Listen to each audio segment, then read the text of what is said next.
Welcome to the YouTube channel of Chem lover.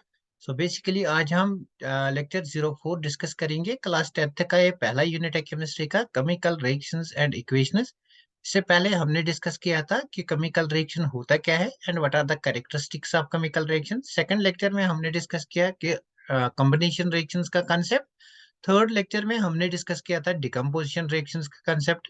और आज की क्लास में हम डिस्कस करेंगे डिस्प्लेसमेंट रिएक्शन का कंसेप्ट, है ना। तो अगर आप बोर्ड लेवल के एग्जाम के लिए प्रिपेयर कर रहे हो, दिस इज वेरी इंपॉर्टेंट। यहाँ से क्वेश्चंस आने के चांसेस हैं, एग्जाम्पल्स ज्यादातर आते हैं। तो ये हमें आज डिस्कस करना है, that is displacement displacement reactions. तो हम डिस्कस करेंगे बेसिकली ये वाला concept, that is displacement reactions. अब देखो डिस्प्लेसमेंट रिएक्शन क्या होता है। एज द नेम इंडिकेटर्स, यहाँ पे एक वाला एटम दूसरे एटम को डिस्प्लेस करेगा या एक सब्सटेंस दूसरे सब्सटेंस को डिस्प्लेस करेगा, है ना।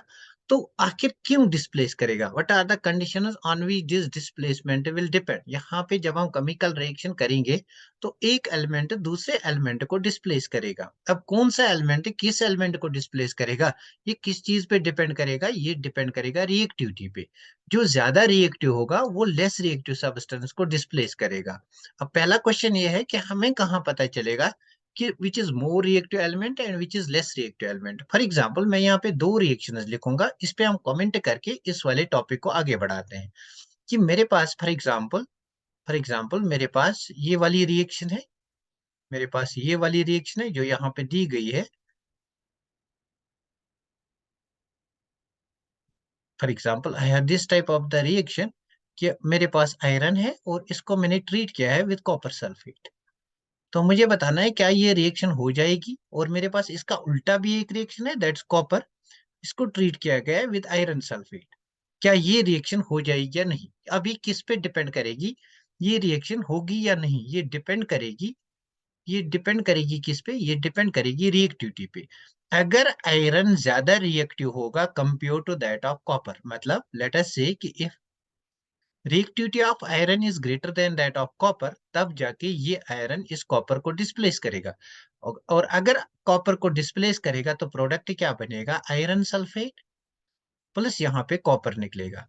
और अगर आयरन लेस रिएक्टिव होगा, मतलब अगर आयरन लेस रिएक्टिव होगा देन दैट ऑफ कॉपर, तब ये जो आयरन है ये इसको डिस्प्लेस नहीं कर सकता है ना। तब ये इसको डिस्प्लेस नहीं कर सकता है। तो देखो हमने इस वाली एग्जांपल में क्या सीखा बेसिकली, यहाँ पे हमने बोला कि आयरन जो है it is more reactive than that of copper. तो अगर आयरन ज्यादा रिएक्टिव है देन दैट ऑफ कॉपर, इसका मतलब कॉपर लेस रिएक्टिव है ना आयरन से। अगर कॉपर लेस रिएक्टिव है तो इस वाले आयरन को डिस्प्लेस नहीं कर सकेगा, मतलब ये वाली रिएक्शन नहीं होगी, यहाँ पे नो रिएक्शन होगा।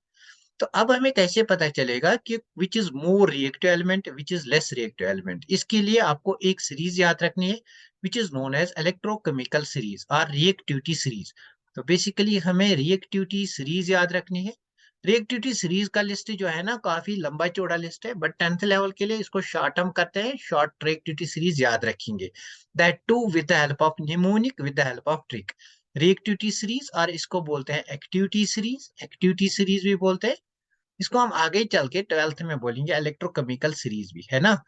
तो देखो यहाँ पे हम क्या करते हैं इस सीरीज में, we arrange elements in the order of reactivity order. तो देखो सबसे पहले उस एलिमेंट को रखते हैं जिसकी रिएक्टिविटी ज्यादा है। तो देखो मैं यहाँ पे ऑर्डर बनाऊंगा, potassium, barium, calcium, manganese, please brung calcium, manganese, zebras, iron, large, hydrogen, copper, ये हमारी सीरीज बनती है। तो देखो इस सीरीज को कैसे याद करोगे, सबसे पहले मैंने पोटेशियम को लिखा, फिर बेरियम को, फिर कैल्शियम को, फिर मैग्नीज को, फिर जिंक को। ये मेरा Zn है, जिंक है, फिर जिंक को, let me right it more appropriately, ये जिंक है। उसके बाद मैंने यहाँ पे जिंक को लिखा, ये मेरा जिंक है। जिंक को, फिर आयरन, फिर लेड, फिर हाइड्रोजन, फिर कॉपर, है ना। तो देखो याद कैसे रखेंगे, ये इसको हम लिखेंगे प्लीज, इसको लिखेंगे ब्रिंग, इसको लिखेंगे कैट्स, इसको लिखेंगे monkeys, please bring cats monkeys, इसको लिखेंगे zebras, please bring cats monkeys zebras. Iron का इसको बोलते हैं in, in for iron. Lead, lead का मतलब लार्ज है ना, लेड का मतलब यहाँ पे लार्ज, हाइड्रोजन का मतलब है हायर्ड, एंड कॉपर का मतलब केज।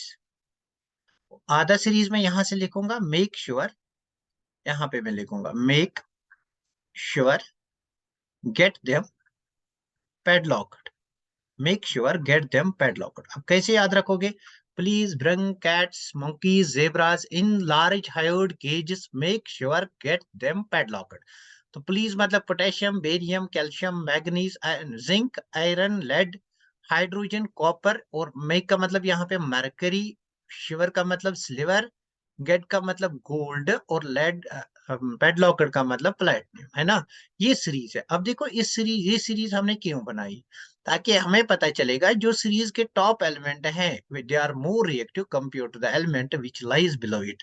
इसका मतलब potassium is more reactive than that of barium, barium is more reactive than that of calcium, calcium is more reactive than that of manganese, manganese is more reactive than that of zinc, zinc is more reactive than that of iron which is more reactive than that of lead. अब यहाँ पे देखो आप, iron यहाँ पे series में है और कॉपर यहाँ पे सीरीज में है। अब you can clearly say कि iron is more reactive than that of copper because it lies above in reactivity series। तो that is why मैंने यहाँ पे लिखा था कि iron is more reactive than copper, इसलिए iron यहाँ पे इस copper को displace करके iron sulfate प्रोडक्ट बनाएगा, है ना क्लियर। तो देखो इसका मतलब ये है कि जो कॉपर है it is less reactive than that of iron, it is less reactive than that of zinc. तो अगर मैं यहाँ पे एक रिएक्शन बनाने की कोशिश करूंगा, आपको बताना है क्या ये रिएक्शन हो जाएगा या नहीं हो जाएगा। अगर मैं जिंक को ट्रीट करूंगा विद कॉपर सल्फेट सोल्यूशन, क्या ये रिएक्शन हो जाएगा? देखो जिंक जो है it is more reactive than that of copper because series में ऊपर है।